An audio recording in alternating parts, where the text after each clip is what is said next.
ಸರ್ವೇಭ್ಯಃ ನಮಸ್ಕಾರಃ. ನಾನು ವಿದ್ವಾನ್ ರಾಘವೇಂದ್ರ. ಸಮಯಾಚಾರ ಎಂಬ ವೇದಿಕೆಯ ಮೂಲಕ ನಾನು ಸಂಸ್ಕೃತ ಮತ್ತು ಸುಭಾಷಿತದೊಂದಿಗೆ ನಿಮ್ಮ ಜೊತೆಯಲ್ಲಿ ಸಂಸ್ಕೃತ ಸುಭಾಷಿತ, ಸಂಸ್ಕೃತ ಎಂದರೇನು, ಸುಭಾಷಿತ ಎಂದರೇನು ಅನ್ನೋ ವಿಚಾರವಾಗಿ ನಾವು ನೋಡಿದಾಗ, ಸಂಸ್ಕೃತ ಅಂದ್ರೆ ಸಮ್ಯಕ್ ಕೃತಂ ಸಂಸ್ಕೃತಂ, ಸರಿಯಾಗಿ ಏನೇನನ್ನ ಮಾಡಿದಾರೋ ಅದೆಲ್ಲದೂ ಕೂಡ ಸಂಸ್ಕೃತ ಅಂತ ಹೇಳ್ತಾರೆ. ಸುಭಾಷಿತ ಅಂದ್ರೆ ಏನು? ಸುಷ್ಟು ಭಾಷಿತಂ ಸುಭಾಷಿತಂ ಅಥವಾ ಸುಭಾಷಿತಂ ಸುಭಾಷಿತಂ. ಸು ಅಂದ್ರೆ ಒಳ್ಳೆಯದು ಅಂತ, ಭಾಷಿತಂ ಅಂದ್ರೆ ಮಾತು. ಒಳ್ಳೆಯ ಮಾತು ಯಾವ್ದ್ಯಾವ್ದಿದೆಯೋ ಅದೆಲ್ಲದೂ ಕೂಡ ಸುಭಾಷಿತ ಅಂತ ನಾವು ಹೇಳ್ತೀವಿ. ಸುಭಾಷಿತಗಳಲ್ಲಿ ಬಹಳಷ್ಟು ವಿಚಾರಧಾರೆಗಳನ್ನ ಸುಭಾಷಿತದಲ್ಲಿ ತಿಳಿಸಿದ್ದಾರೆ. ಸಂಸ್ಕೃತ, ಭಾರತದಲ್ಲಿ ಸಂಸ್ಕೃತ ಅನ್ನೋದು ಬಹಳ ಪ್ರಸಿದ್ಧಿ. ಜಗತ್ತಿನಲ್ಲಿ ಭಾರತ ಅನ್ನೋದು ಯಾಕೆ ವಿಶಿಷ್ಟವಾದಂತಹ ಸ್ಥಾನ ಪಡೆದಿದೆ ಅಂದ್ರೆ, ಇಲ್ಲಿ ಅತಿಯಾದಂತಹ ದುಡ್ಡಿದೆ ಅಂತನೋ, ಅಥವಾ ಅತಿಯಾದಂತಹ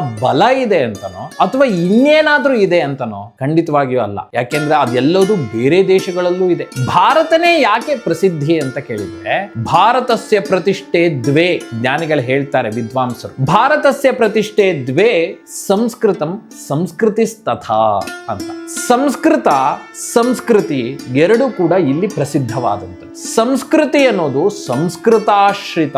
ಯಾಕೆಂದ್ರೆ ಸಂಸ್ಕೃತವನ್ನ ತಿಳ್ಕೊಂಡಿದ್ರೆ ನಾವು ಸಂಸ್ಕಾರವಂತರಾಗ್ತೀವಿ. ಸಂಸ್ಕೃತ ಬೇಕು. ಆದ್ರಿಂದ ನಾವು ಭಾರತವನ್ನ ಎರಡು ಪ್ರತಿಷ್ಠೆಗಳನ್ನಾಗಿ ಮಾಡಿರೋದು. ಯಾಕೆ ಅಂದ್ರೆ ಇದಕ್ಕೆ. ಹಾಗಾದ್ರೆ ಸಂಸ್ಕೃತ ಅನ್ನೋದು ಏನ್ ಶಿಕ್ಷಣ ಕೊಡುತ್ತೆ? ಮಹಾಜನಾನಾಂ ಮತಿಹಿ, ಉತ್ತಮ ಜನಾನಾಂ ಧೃತಿಹಿ, ಸಾಮಾನ್ಯ ಜನಾನಾಂ ಜೀವನ ಪದ್ಧತಿ ಚ ವರ್ಣಿತಾಃ ಸಂತಿ. ಸಾಮಾನ್ಯವಾದಂತಹ ಜನರ ಜೀವನ ಪದ್ಧತಿಗಳನ್ನ, ಉತ್ತಮವಾದಂತಹ ಜನರ ಧೃತಿಯನ್ನ, ಮತ್ತೆ ಮತಿಯನ್ನ, ಬುದ್ಧಿಯನ್ನ, ಎಲ್ಲದನ್ನು ಕೂಡ ನಮ್ಮ ಸಂಸ್ಕೃತ ಭಾಷಾ ಶಿಕ್ಷಣವನ್ನ ಕೊಡುತ್ತೆ. ವೇದ, ಉಪನಿಷತ್ತು, ರಾಮಾಯಣ, ಮಹಾಭಾರತ, ಭಾಗವತ ಇತ್ಯಾದಿ ಗ್ರಂಥಗಳೆಲ್ಲದೂ ಕೂಡ ನಮ್ಮನ್ನ ಇನ್ನೂ ಬೆಳವಣಿಗೆಗೆ ಪ್ರೇರೇಪಿಸುತ್ತೆ. ಅದೆಲ್ಲ ಯಾವುದ್ರಲ್ಲಿದೆ ಅಂದ್ರೆ ಅದು ಇರೋದೇ ಸಂಸ್ಕೃತದಲ್ಲಿ. ನಾವು ಮೊದಲೇ ಹೇಳಿದ ಹಾಗೆ ಸಂಸ್ಕೃತಿ ಸಂಸ್ಕೃತಾಶ್ರಿತ. ಒಂದು ಸುಭಾಷಿತದಲ್ಲಿ ಹೇಳ್ತಾರೆ, ವಾಣ್ಯೇಕ ಸಮಲಂಕರೋತಿ ಪುರುಷಂ ಯಾ ಸಂಸ್ಕೃತ ಧಾರ್ಯತೆ ಅಂತ.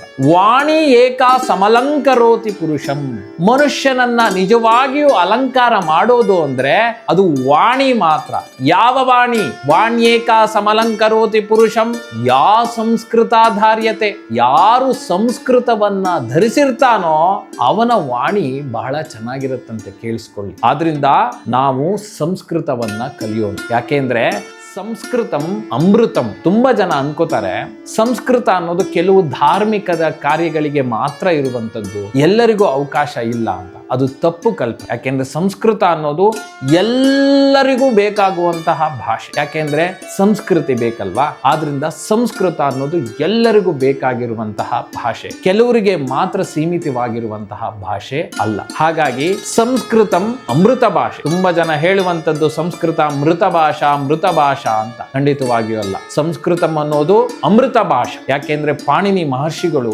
ಎಂತೆಂತ ಸೂತ್ರಗಳನ್ನ ಮಾಡಿಟ್ಟಿದ್ದಾರೆ. ನಾವು ಈಗ ಕಂಪ್ಯೂಟರ್ ಯುಗದಲ್ಲಿ ಹೇಗೆ ಯುನಿಕೋಡ್ ಅಂತ ಇತ್ಯಾದಿಗಳನ್ನೆಲ್ಲ ಮಾಡ್ಕೊಂಡಿದೀವಿ, ಆವಾಗ್ಲೇ ಪಾಣಿನಿ ಮಹರ್ಷಿಗಳು ಸಂಸ್ಕೃತವನ್ನ ಸೂತ್ರದ ಮೂಲಕ ಮಾಡಿಟ್ಬಿಟ್ಟಿದ್ವಿ. ಈಗ ಒಂದು ಸವರ್ಣ ದೀರ್ಘ ಸಂಧಿ ಸೂತ್ರ ಅಂತ ನಾವು ಹೇಳ್ಕೊಂಡು ಹೋಗ್ತೀವಿ. ಸವರ್ಣ ದೀರ್ಘ ಸಂಧಿ ಅಂತ ನಮಗೆಲ್ಲ ಅದಕ್ಕೊಂದು ಸೂತ್ರ ಇದೆ. ಅಕಸ್ ಸವರ್ಣೆ ದೀರ್ಘ ಅಂದ್ರೆ ಆ ಸೂತ್ರದಲ್ಲಿ ಕೆಲವೊಂದು ಅಕಾರಕ್ಕೆ ಆಕಾರ, ಇಕಾರಕ್ಕೆ ಇಕಾರ, ಉಕಾರಕ್ಕೆ ಉಕಾರ ಬರುವಂತದ್ದನ್ನ ಮಾತ್ರ ನಾವು ತೊಳಿದ್ವಿ. ಬಟ್ ಅಕ್ ಅಂದ್ರೆ ಏನು? ಆ ಈ ರು ಪಾಣಿನಿ ಮಹರ್ಷಿಗಳು ಆಗ ಮಹೇಶ್ವರ ಸೂತ್ರ ಅನ್ನೋದನ್ನ ರಚನೆ ಆಗತ್ತೆ. ಅದರಿಂದ ಬರುವಂತದ್ದು ಬಹಳಷ್ಟು ವಿಚಾರಧಾರೆಗಳಿದೆ. ನಾವು ಹೇಳ್ತಾ ಹೋದ್ರೆ ಅದು ಮುಗಿಯದಂತಹ ವಿಚಾರಗಳು ಸಂಸ್ಕೃತದಲ್ಲಿ ಇದೆ. ಸಂಸ್ಕೃತದಲ್ಲಿ ಜ್ಞಾನ ವಿಜ್ಞಾನ ನಿಧಿ ಬಹಳಷ್ಟು ಇದೆ. ಚರಕ ಸುಶ್ರುತರು, ಮತ್ತೆ ಮಾಂಸ, ವ್ಯಾಕರಣ, ಧರ್ಮಶಾಸ್ತ್ರ ಇತ್ಯಾದಿ ಗ್ರಂಥಗಳು, ಬಹಳಷ್ಟು ವಿಚಾರ, ಕಾಳಿದಾಸ ಬರೆದಂತಹ ಕಾವ್ಯಗಳು, ಪ್ರತಿಯೊಂದು ಕೂಡ ನಾವು ಪ್ರತಿದಿನ ಒಂದೊಂದಾಗಿ ನೋಡ್ಕೋತಾ ಹೋಗೋಣ. ಸುಭಾಷಿತಗಳ ಮೂಲಕ ನಮ್ಮ